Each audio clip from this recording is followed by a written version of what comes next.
Question number हमारे पास English number 12 और हमें यहाँ पर ऑपरेटिंग और नेट प्रॉफिट कैलकुलेट करना है। तो सबसे पहले जो आइटम दी गई है आप उसको प्लेस करते जाओ।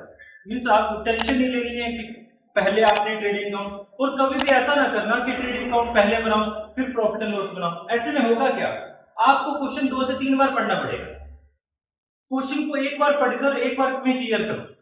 देखो अगर आप पहले ट्रेडिंग अकाउंट बनाते हो फिर आप प्रॉफिट एंड लॉस अकाउंट बनाते हो तो आपको स्टेटमेंट 2 बार पढ़नी पड़ जाएगी और कंफ्यूजन भी रहेगी कि किस आइटम को आपने कहां लिखा है, कोई रह तो नहीं गई है आइटम ऐसी।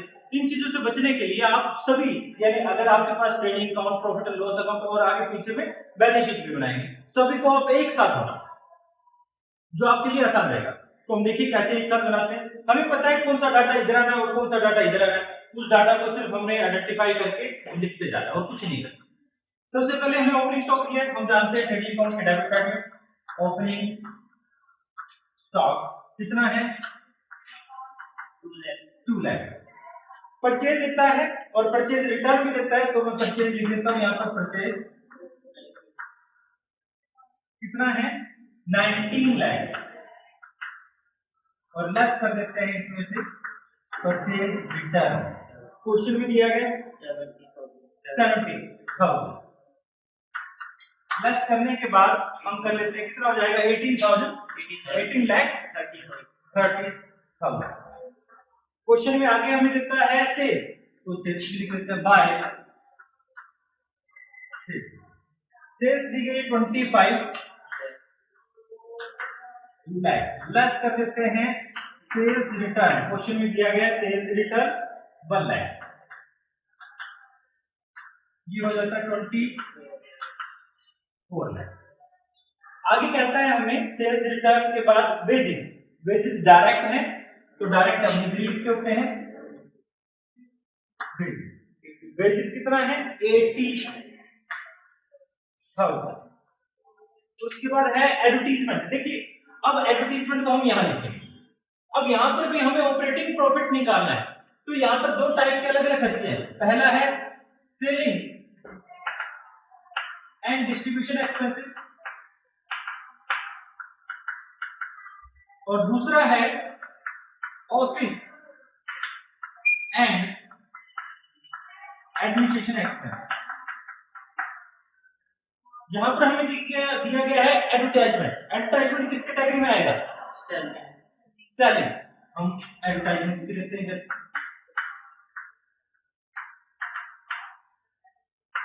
एडवर्टाइजमेंट हमारे पास है 12,000। उसके बाद है सैलरीज। सैलरीज किसमें आएगा, ऑफिस सैलरीज। सैलरीज कितना है, 1,78,000। रेंट एंड टैक्सेस किसमें आएगा, ऑफिस एंड एडमिनिस्ट्रेशन में। रेंट एंड टैक्सेस आ जाता है 62,000। उसके बाद लाइटिंग कुछ नहीं देता तो हम ऑफिस में लेंगे, लाइटिंग 15,000।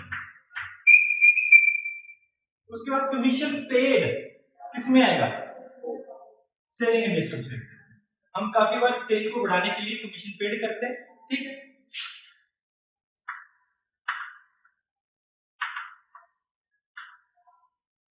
है हमारे पास 2,000। अब याद कीजिए मैंने अभी तक जो ग्रोस प्रॉफिट है वो कैलकुलेट नहीं किया। हम अज्यूम करेंगे यहां पर है, बस डाटा फिल करते जाएंगे। कमीशन रिसीव्ड क्या है, इनकम है, तो कमीशन रिसीव्ड जो है ऑपरेटिंग इनकम का पार्ट है, तो यहां पर आएगा। हम लिख देते हैं बाय हमारे पास कमीशन रिसीव्ड। क्वेश्चन में दिया गया है 6,000, ठीक है। आगे कहते हैं ट्रेवलिंग एक्सपेंसेस। अब यहाँ ट्रेवलिंग एक्सपेंसेस दिया गया है। ट्रेवलिंग एक्सपेंसेस जो है वो किस कैटेगरी में आता है हमारे पास, हाँ जी, सेलिंग डिस्ट्रीब्यूशन एक्सपेंसेस में आएगा। तो हम ट्रेवलिंग एक्सपेंसेस लिख देते हैं।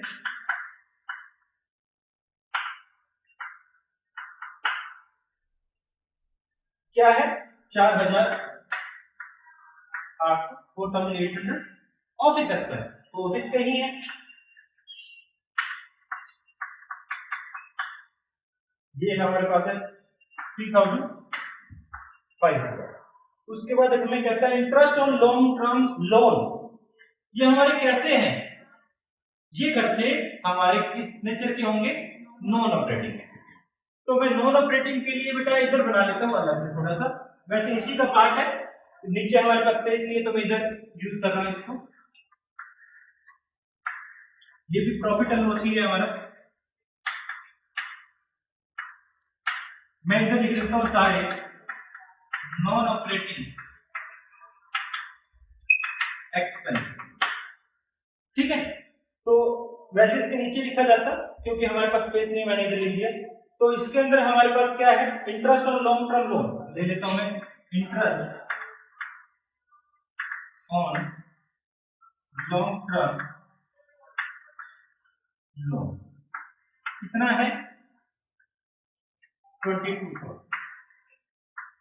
आगे कहता है डिविडेंड ऑन इन्वेस्टमेंट। डिविडेंड बेटा इनकम होती है, हमने जो इन्वेस्टमेंट की है उस पर हमें डिविडेंड मिला है, ये हमारी नॉन ऑपरेटिंग इनकम है, इनकम का पार्ट है। तो यहां तो हम ऑपरेटिंग निकाल रहे हैं तो मैं यहां लिख देता हूं नॉन ऑपरेटिंग इनकम, ठीक है। तो लिख दिया मैंने, क्या है, डिविडेंड ऑन इन्वेस्टमेंट। क्वेश्चन में दिया गया है 2800। आगे कहता है हमें printing and stationery. Printing and stationery हमारा खर्चा होता है, ऑफिस का खर्चा है, ठीक है। हम इसको ले लेंगे प्रिंटिंग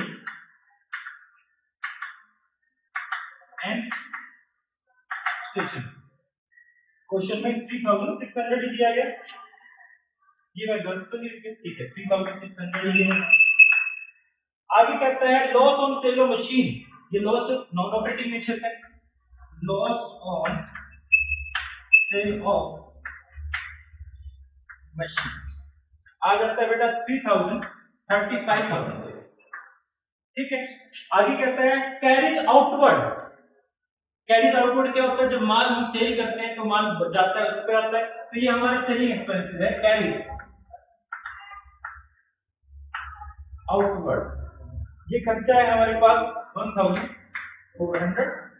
उसके बाद देता है loss on theft, loss by theft, non operating है, लॉस बाय, ऐसा कोई भी लॉस, ऐसा कोई भी खर्चा जो बिजनेस से जुड़ा हुआ नहीं है, वो किसी और रीजन से हुआ है या फिर अबनॉर्मल नेचर का है। अबनॉर्मल का मतलब जो कभी कभी होता है बिजनेस की वजह से नहीं हुआ है और ज्यादा हो गया है, नॉर्मली नहीं होता ऐसा।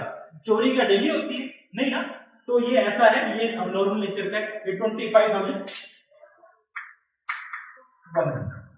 उसके बाद है gain on sale of building. Building sale करने पर हमें फायदा हुआ, ये नॉन ऑपरेटिंग इनकम की कैटेगरी में आएगा, तो हम यहां लिख सकते हैं by gain profit, profit on sale of building,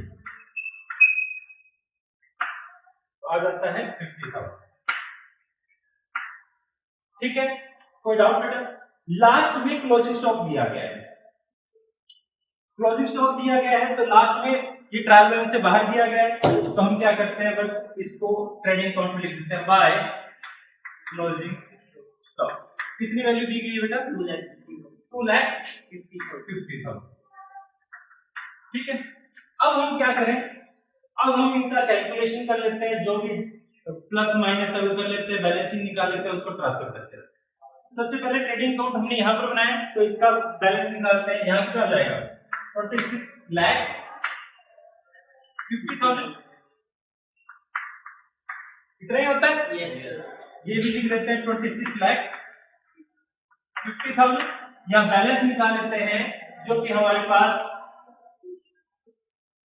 21,10,000 less करते हैं इसमें से, तो कितना आ जाएगा, देखो बेटा 5,40,000। तो ये आ जाएगा हमारे पास ग्रोस प्रॉफिट कैरी। इस ग्रोस प्रॉफिट को हम प्रॉफिट एंड लॉस अकाउंट में सबसे पहले लिख देते हैं by gross profit broke down. कितना हो जाता है, 5,40,000। ये हमारा ऑपरेटिंग प्रॉफिट निकालेंगे। 5,46,000 तो आएगा इन सभी यानी selling and distribution expenses and office and administration expenses को लेस करके जो वैल्यू आएगी हमारे पास क्या आ जाएगी operating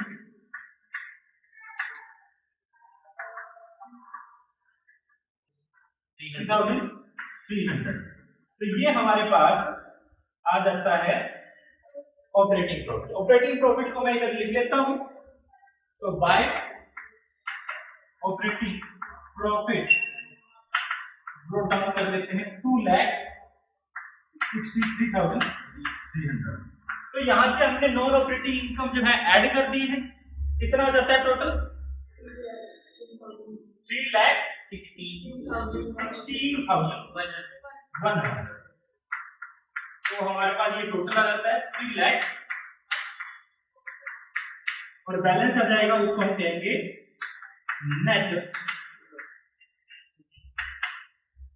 net profit transfer to